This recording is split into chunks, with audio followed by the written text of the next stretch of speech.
So over here, you can see that I have a Toon Boom Storyboard Pro project right here.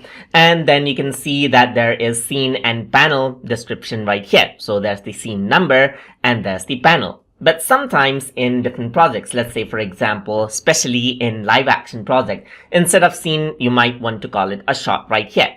So in that case, you also have an option to change the terminology of what you see right here. So to do that, you can go around onto edit, and here you can see you can go to preferences, and here you can see that terminology style is an option under general. So right now it is on animation, so hence you see the scene and panel right here.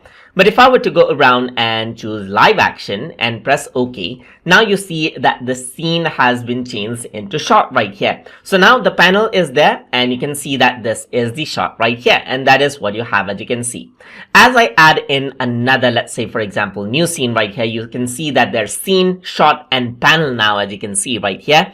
But if I were to go around onto preferences and change it to animation, press OK, instead of the other terminology, you get the sequence, scene and panel, as you can see right here. And that is how you can change around the numbering terminology style inside of Toon Boom Storyboard Pro. So hope you guys learned something as always.